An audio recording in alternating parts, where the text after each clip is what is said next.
Hello and welcome to ChinnyVision. This time we're having some top-down action with Badlands. Badlands was a 1989 arcade game by Atari, kind of a spiritual successor to Super Sprint. Same top-down action, doesn't scroll, you have 3 cars on the screen, but this time they're armed with guns and you can get missiles and various power-ups. It's quite similar to Super Sprint really. Starting this off on the Atari ST, and before we begin I've got to say this is another game ported by Teque. After Pitfire a few weeks back I thought I wasn't going to do another Teque game for a while, but no, here we are, and the reason is, well, I had this lined up to work on the ST where I have to use floppy disks, so it was a little bit forced on me. So you're hoping that here on the ST, being an Atari system, it's going to be a good port of the arcade. You can have 2-player action. I don't have anyone else here to play with, so it's just me. And here we go. First level's the city, it's Badlands, almost like a Mad Max style scenario, I guess. Only 3 cars, and we're racing around here, and I'm the orange car.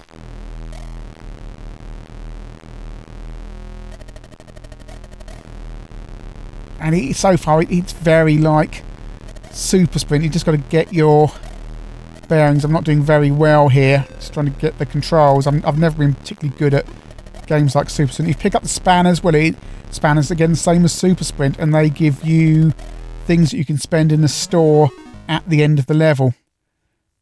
So I think I've come 3rd there. Yep, not doing very well, but not to worry, we can continue on. You get another wrench if you land first place as well. There's power-ups, missiles, you can have tyres, you can have turbo, you can have speed increase, and you can have shields as well. Missiles are quite useful. The guns are pretty useless from what I've seen.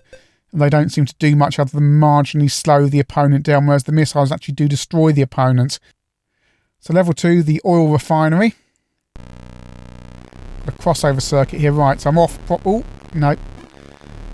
Well, I say I had a good start there, but I am still in front. Handling's not particularly nice, but I guess the upgrades will help with that. I'm just slamming around a little bit here. Oh, hit some oil there, spun round. Not going to dare pick up that spanner, they're too close behind me. And now on to one of the later levels, just forwarded it on here, and this level has a jump over it, and if you miss it as I did there, you end up down beneath the flyover. So it's easy to mess up badly. It's a very derivative game. If you've played Super Sprint and you enjoy that, you might enjoy what you've got to see here, but this is a 16-bit system we're playing this on, and this definitely feels like an 8-bit game.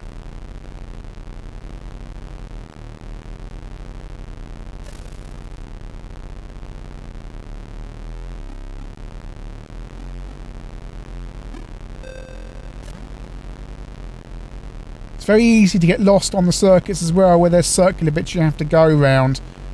You can easily be knocked out of your route and then end up going around something the wrong way or getting pushed around the wrong way and then just losing track. The game never seems to give you any hints of the fact you haven't passed certain checkpoints or anything like that. Over to the Amiga. Looking very similar to the ST here.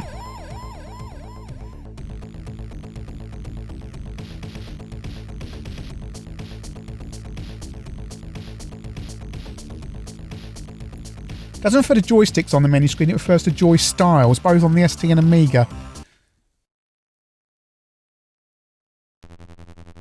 So looking very similar to the ST. I'm the orange car again. Getting the hang of this a little bit. Oh, well, I was getting the hang of this. It's very reminiscent of when you played Formula 1 Simulator on the 8-bit, and that was a budget 199 game. Handling is very similar to that. Everything, you always end up sliding around. Just racing around here. No music, just sound effects. So very, very limited for the 16-bit systems. I'll come second this time.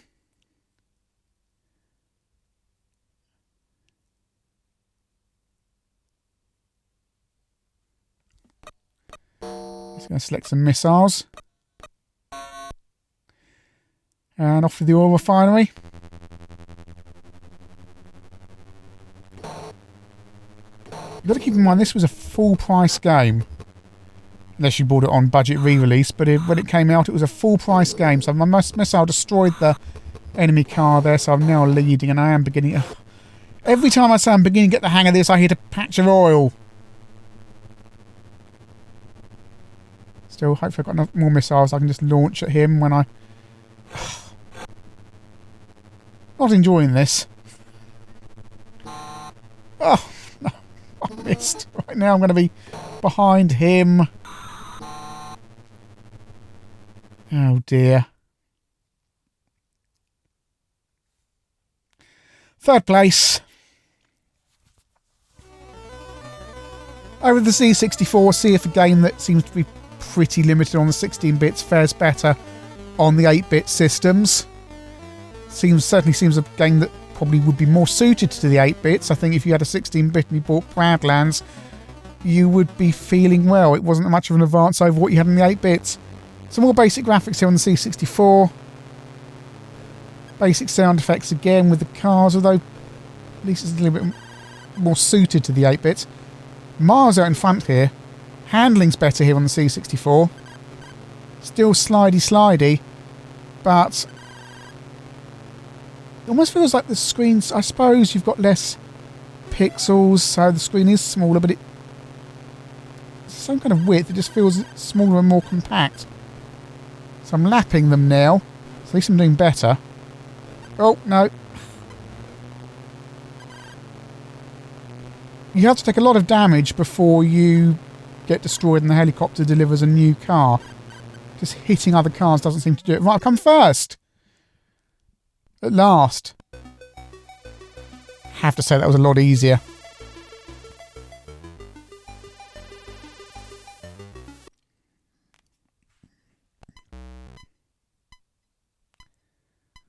So select a few things. They've got some missiles. Oh, this second level's a bit ugly. Looks... Off we go, but the... Stuck at the back there. Oh.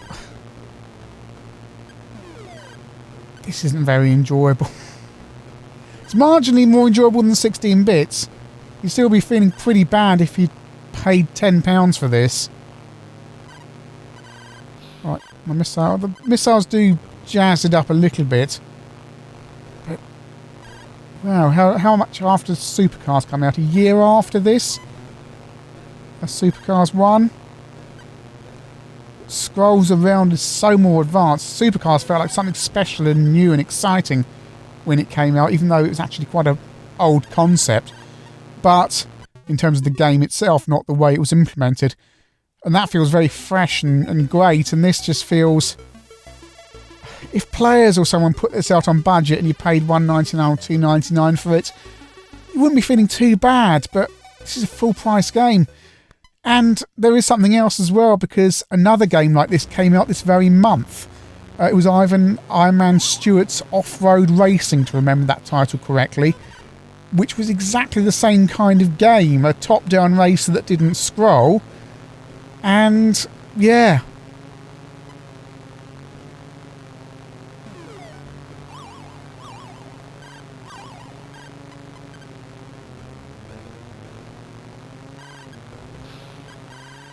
Across the spectrum.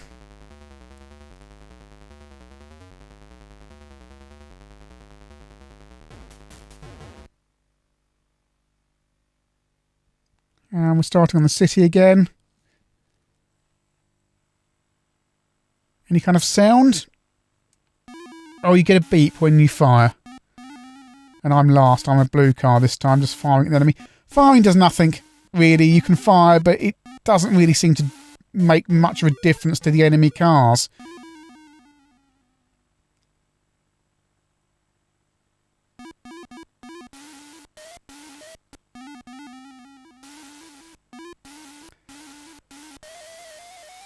Oh, Can I get round there? When you get close to the other cars, your car becomes the same colour as theirs. Oh no, rather, their car becomes the same colour as yours because I'm blue and the enemy car is becoming blue as well. And that makes it very difficult to see who you are when you've got 2 or even 3 cars close together.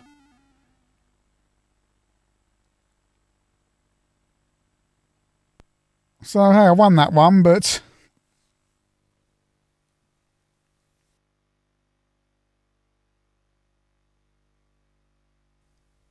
pick some power-ups.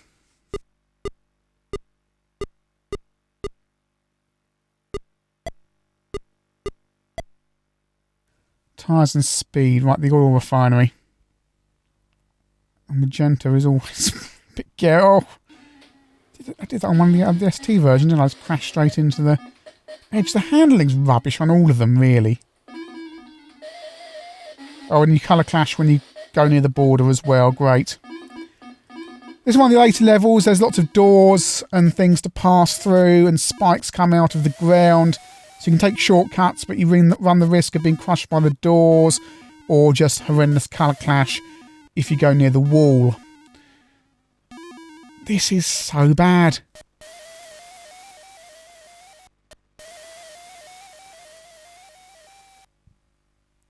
The game's limited to begin with, but there's no reason why it needs to be implemented this badly. This is just a version of Super Sprint, I guess, which is a good game, but it's old hat by 1990-91, and here we go. This is the level on the Spectrum where you, with the overpass, that's very difficult to get any idea of the fact there's a gap there. These look like 1983 graphics. You can't... How could any self-respecting programmer or graphics person put this out with graphics that pretty much look 7 years old at a time when these things were advancing incredibly quickly? This is what, the same year as Chase HQ on the Spectrum, which looks amazing. This just looks like a budget game from years and years before. It plays like a budget game from years and years before as well. Formula 1 Simulator on the Codemasters label. It's far more fun than this. Graphics are more basic, and the gameplay is a little bit more basic, but then again it came out in what, 86, 87? Over to the CPC, and I'm running this on my 464 Plus. And there's no reason to have horrific colours on the Amstrad, but we've got horrific colours anyway. He says no colour. Oh, no, there is. There's sprite overlap issues. Oh, if your 2 cars go next to each other, you still get a semi-colour clash. Although the Amstrad doesn't have colour clash. It's just rubbish programming. The kind of thing you'd see in games in 1984 where the programmers hadn't quite worked out how to program the CPC properly. Oh, this is horrendous. Now, when I played this on my 6128, it had sound. But on my 464 Plus, it doesn't, and it's making the tape motor relay click a lot. So I think it's either in 64K you don't get any sound, but that seems unlikely because the sound was just beeping. I think it might be a minor incompatibility with my 464 Plus here. Interested to hear from anyone who's played this on a Plus in the comments on this video down below.